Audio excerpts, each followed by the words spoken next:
J. Warner Wallace is a cold case homicide detective who's been investigating cold case murders in Los Angeles County for over a decade. His work has been featured on Fox News, Dateline, and Court TV.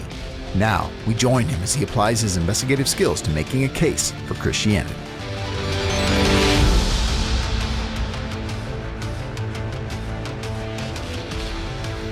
Thanks for joining us at Cold Case Christianity. I'm J. Warner Wallace. This week I want to talk about how difficult it is for us to shake our sense of God and our connection to God, even though we are largely becoming less religious as a culture.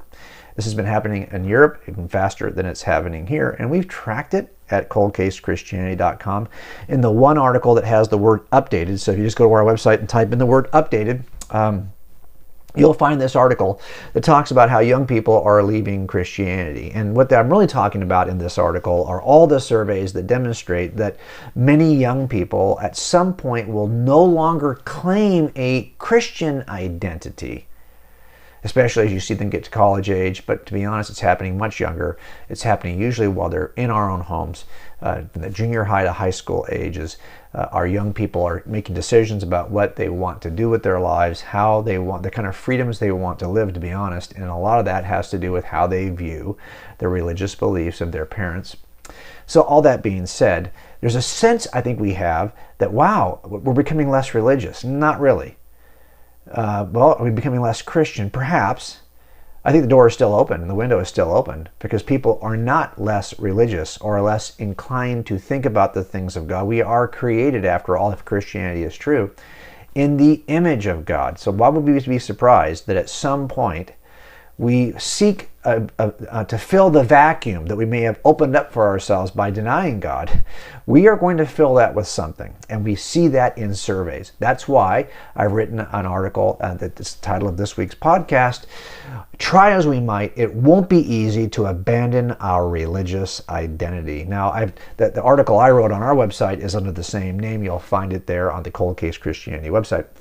And it really kind of tackles all these issues, and it's a longer version, more of an unedited version of the same ideas that I talk about in an article at Fox News that's simply entitled, "Most Americans Want Some Form of Religious Identity. Even Atheists Are Creating Churches." That's how they retitled this article.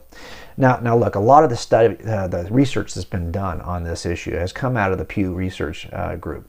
And Pew has done a number of surveys over the years. I think some of the first surveys we were looking at, 6-7 years ago, tracking the decline of religious identity, or at least a Christian identity in America. We still refer to those studies, as you'll see here, this study, for example. So there are lots of people who still refer to Pew. And they do a lot more than just study the stuff that's going on in America. They're also studying the culture overseas. And we have a sense that whatever's happening in Europe is probably just a few decades, or maybe not even that much anymore, a decade or so ahead of us. So as Christianity has been waning in the United Kingdom and in places in Europe, we kind of think of this as, well, that's been there longer than it's been here, so it's just a matter of time before that happens here. I'm not sure that's the case, given the way the country was founded and the way we are formed today and all the number of people who... But I can still see the numbers are decreasing here. So why wouldn't we believe that whatever is happening in Europe, and there's another Pew Research report that addresses the nature of Christianity in Europe, and I'm going to be referring to that this week. Being Christian in Western Europe, the Pew Research Center study on this. I think it's valuable for us to take a look and see what it tracks, to see where the future leads. And if you do, you're going to see that there are lots of observations in that demonstrate that people in Europe are less likely, even if they claim a Christian identity, they are less likely to go to church, to really do anything more than claim the identity. They aren't really active in those beliefs, and that's declining. Their activity is declining. And so that article I showed you from Pew cites this. Although most adults surveyed in Western Europe still do consider themselves Christians, most of them don't attend church services. It says, quote, "In the United Kingdom, for example, there are roughly 3 times as many non-practicing Christians as there are church-attending Christians." Now, why do we make that distinction? Well, let's face it. How many times have you heard, well, you Christians, you divorce at the same rate, you pretty much behave like all the non-Christians?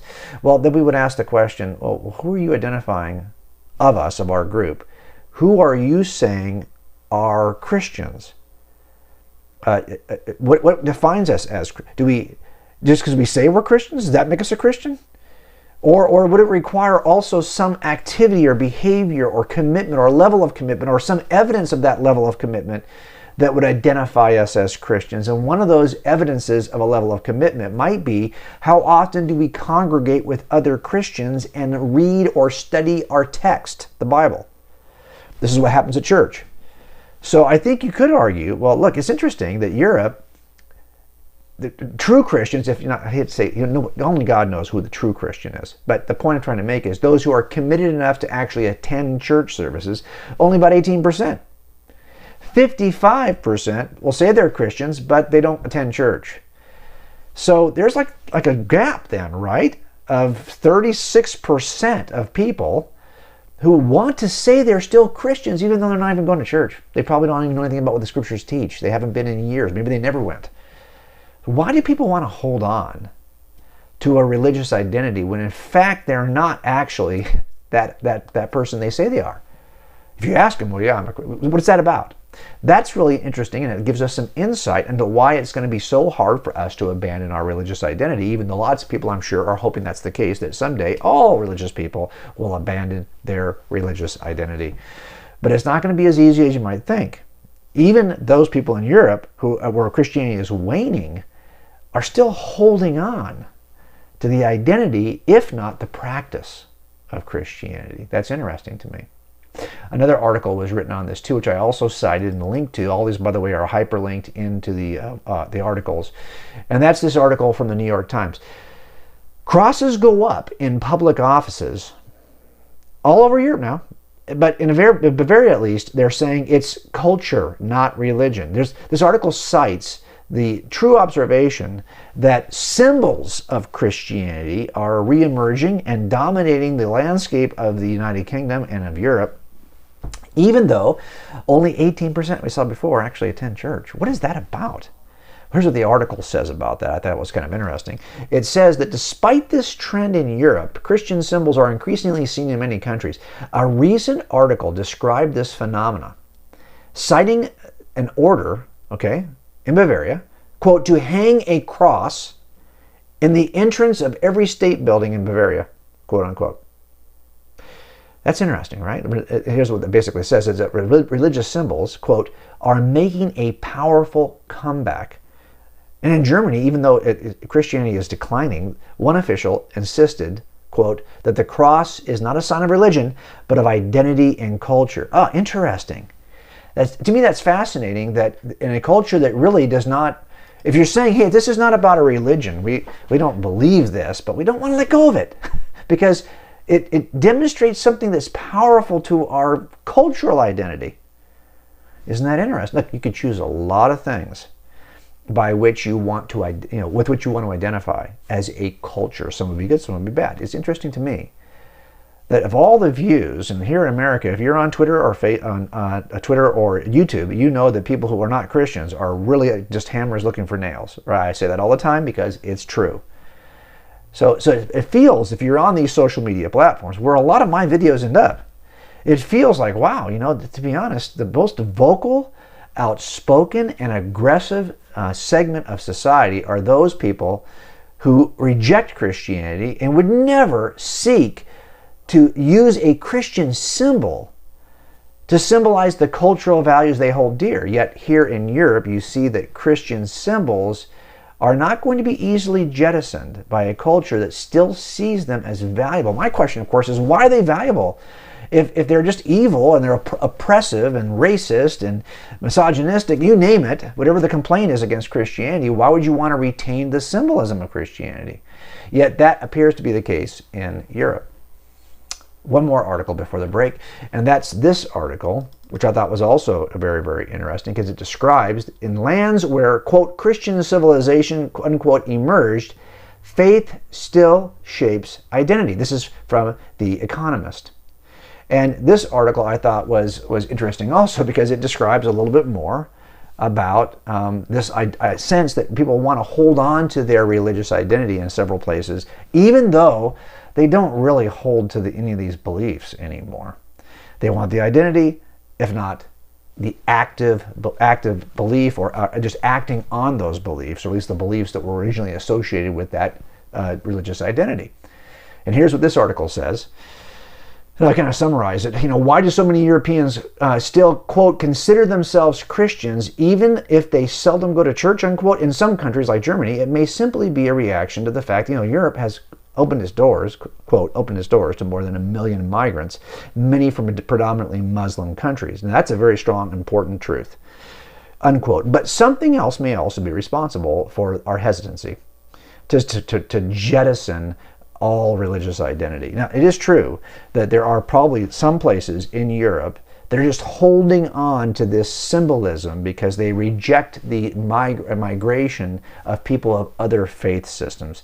That may be. But even if that was the case, they'd be saying, really, hey, whatever it is you hold to be true from a theistic perspective, whatever your religious beliefs are, whatever you think about the nature of God, we still prefer this view of God. Isn't that interesting? Because you could simply say, you know what?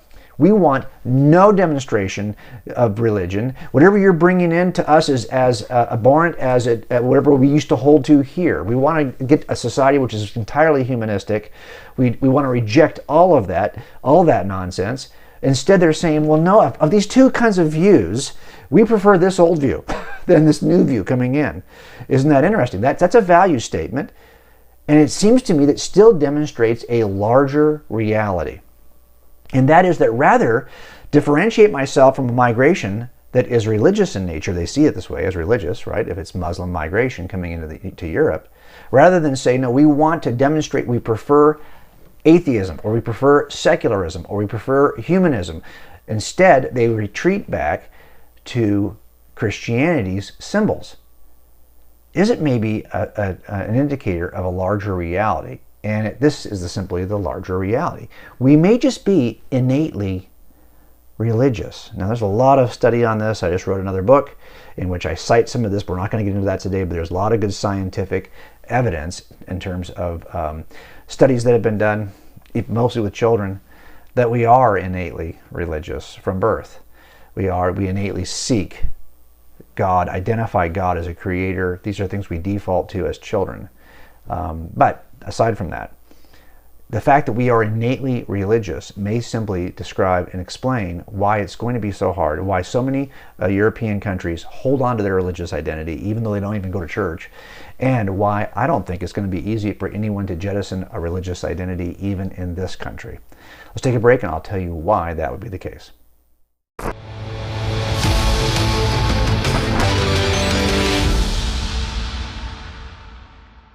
I got another question that came in.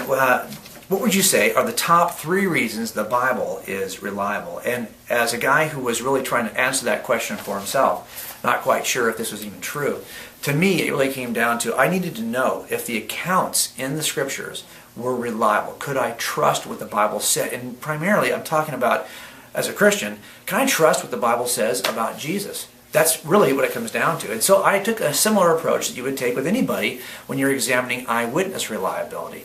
There were several reasons, several things I had to know. First of all, were these witnesses writing early enough to have actually been witnesses? Were they even present at the time that Jesus ministered on earth?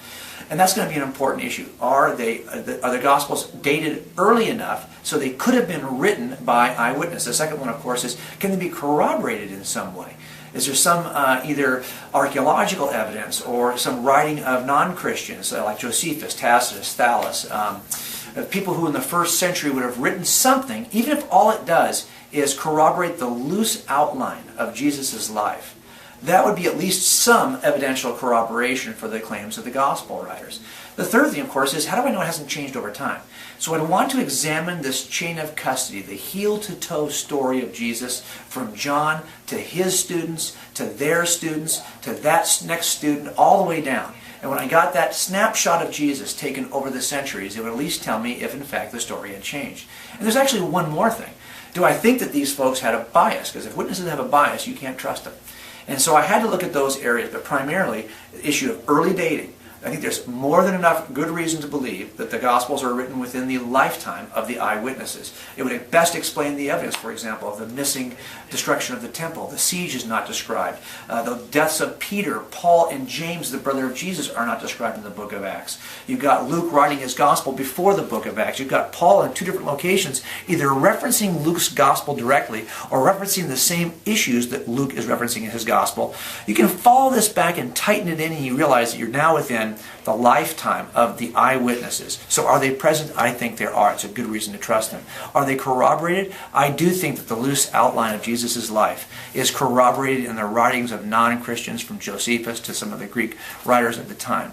And I think there's enough archaeological evidence also to support and corroborate the claims of Scripture. And then finally, the issue of whether or not it's changed over time. Is it still accurate?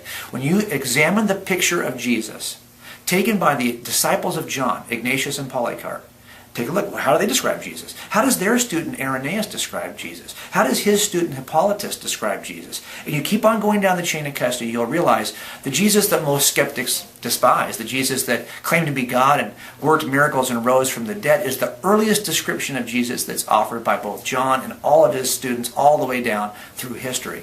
So those three areas, were they present? Are they corroborated in some way? And finally, have they changed over time? It gave me great confidence that the eyewitness account as described in the New Testament is in fact reliable.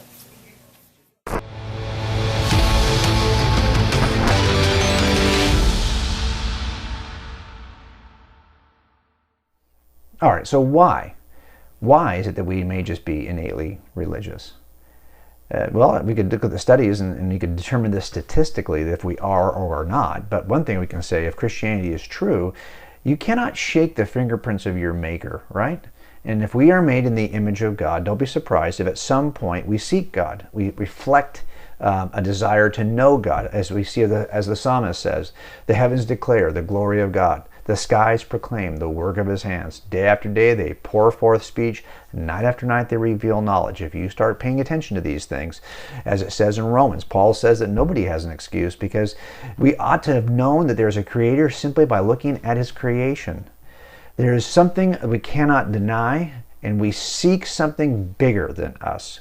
We have an innate sense there is something. If you don't think that's true, you're not paying attention to what so many young people are forming every day. And it's described in a couple of articles, which I linked to in my article. Here's the first one. And that is that young people are forming churches. Churches that are not based on God as we know him. These are not even like universalist churches. They are atheist churches. Yet they seek something that seems to be missing when you deny God's existence, when you stop going to church and you say, okay, I'm not interested in church.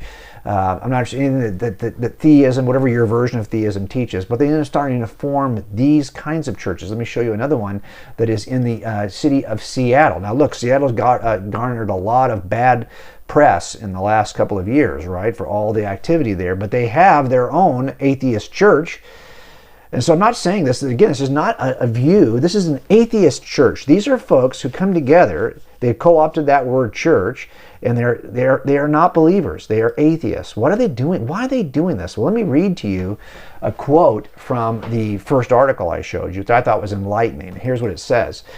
It says that atheist churches, quote unquote, have been formed across the country aiming to, quote, offer some features of a religious congregation, fellowship, collective enjoyment, a stimulus to moral behavior, unquote. That's interesting. We'll go back to that in a second.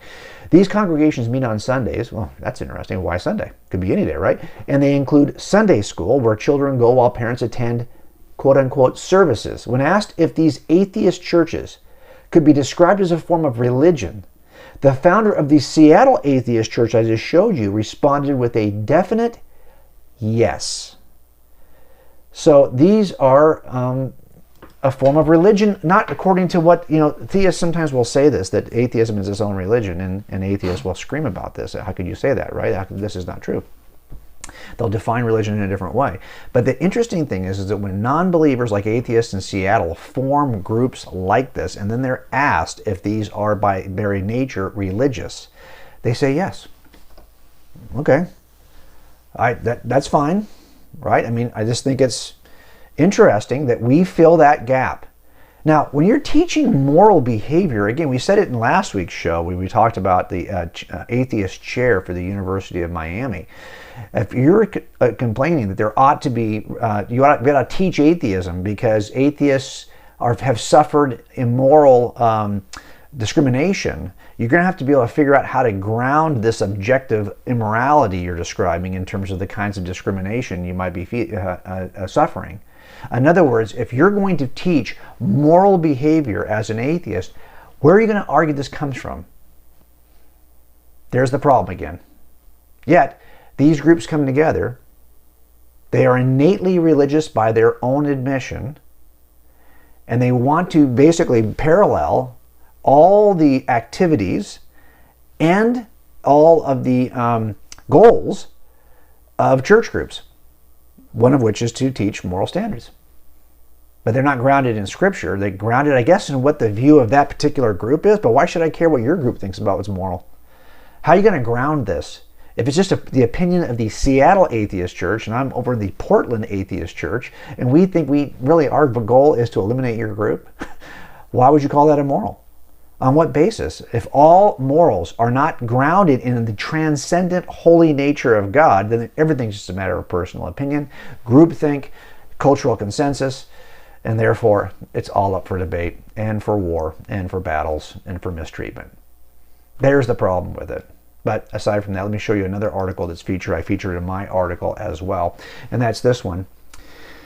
It's an op-ed from the Los Angeles Times. Religiously unaffiliated nuns are pursuing spirituality but not community. Now this is interesting. You might say, and I've heard this said before, well look Jim, you're citing this little group in Seattle. You're citing what this article talks about, the number of atheist churches. We're talking, like, count them on one hand. Most young people who step away from Christian identity, they don't go to these kinds of communities. Okay. But it turns out when you talk to those folks and when they are polled, and they have been polled, you'll find out that they actually do hold to some form of higher spirituality. As a matter of fact, I've said this for a long time, the Pew results that show that young people are no longer identifying as Christians, that they now identify as having no religious affiliation. They're in this category that we call the nuns. They check the nun box when it says, how do you affiliate spiritually? I have no religious affiliation. So they are the nuns. Okay, great. Well, when they leave Christianity and become a nun, they don't jump into the atheist camp. They might even say they're the atheist camp, but statistically, when you survey them, you'll find that these folks still believe in some. This article kind of talks about that. Here's what the article says, that one I just showed you, about the views of nuns. It says, it appears that Americans, particularly millennial Americans, quote, are not abandoning organized religion to become secular, science-loving humanists. No, they're not. Instead, many millennials who have rejected Christianity, quote, still believe in the soul, divine energy, or mystical realities, unquote. In other words, they still have views that are immaterial, that there are immaterial forces and realities at work in the world around them, and they just want to seek those out. Isn't that interesting? So that's really powerful to see. As a matter of fact, there have been surveys that have been done on this. For example, here's one from the Pew Research Center. When Americans say they believe in God, what do they mean, right? And this is what it really says here, that even those who claim no religious affiliation, this report shows that 17% still said they believed in God as described in the Bible. That's all, 17%. And 53% said they believed in a higher power, though, or spiritual force. So even those who would say that they don't have any connection to Christianity, they still say they believe in the God of the Bible. Many do. Or they still believe in a higher power. 18% of atheists will say something similar, that they believe in a higher power. That's another study I actually linked to. 18% of self-proclaimed atheists said they believed in some kind of higher spiritual power. So these surveys show us that even when we abandon Christian, we say, I'm not interested in spirituality, I am not interested in Christian, I don't want to go to church, I wouldn't identify myself as a Christian or a Muslim or anything else. Well, it turns out those people still So let me just give it to you. The article puts it this way specifically. Of those who claim no religious affiliation, 17% still said they believed in the God as described in the Bible, and 53% said they believed in a higher power. So let's put this together for a second. That means that 70% of people who claim no religious affiliation believe in some kind of higher power or spiritual force. And as a matter of fact, actually almost 20%, 17% believe it's the God of the Bible. Religiously non-affiliated Americans, quote, are as religious as or even more religious than Christians in several European countries, including France, Germany, and the UK. That means that those people who are here in America, they are as religious or even more. This is non-affiliated, okay? If you're somebody who doesn't believe, and you're not affiliated with any Christian religion in America, you are probably still more likely to be active and thinking about higher spiritual things than people in Europe. And you're not affiliated. You're actually more active than the people who are attending church, or who are claiming to be Christians, I should say. Because we saw, remember, 55% claim to be Christians, but only 18% attend church. If you're religiously not affiliated, you're thinking more about these things than they are. And they claim to be Christians over there, that 55%. That to me is fascinating. So in the end, it's going to be hard for us to shed our religious identity, because even when those of us who do that are surveyed, we still hold on to an identity, a spiritual identity. We still hold on to beliefs about a higher power, about God. So next time someone is saying, oh, woe is me, America is less spiritual than it used to be, America is no longer a Christian country. This is an amazing mission field of people who are already tuned in to the idea that there's a higher power. Now here's the difference. Whereas maybe we could go to some country where they've never heard about Jesus, we could introduce people who are inclined to think about spiritual, because all of us are, regardless of where you are. We are innately religious. Well, we could share the truth about Jesus in some countries who have never heard about Jesus. In our country, it will be harder. Why? Because we are not just non-Christian. We are post-Christian. We are people who think they've already heard everything there is to hear about Jesus. And most of those people don't know anything about Jesus, but they think they do. And they think, I'm already over that guy. And when they've really never had anyone sit down and explain who Jesus is to them. That is something we can still do in a post-Christian nation that is still not ready to shed its religious identity. Hope that helps you and encourages you to get out there and share the gospel. And we'll see you right back here next week at Cold Case Christianity. To hear more from J. Warner Wallace, please visit coldcasechristianity.com. For more information on this week's topic, visit youtube.com/coldcasechristianity with J. Warner Wallace. Thank you for joining us on this Cold Case Christianity broadcast.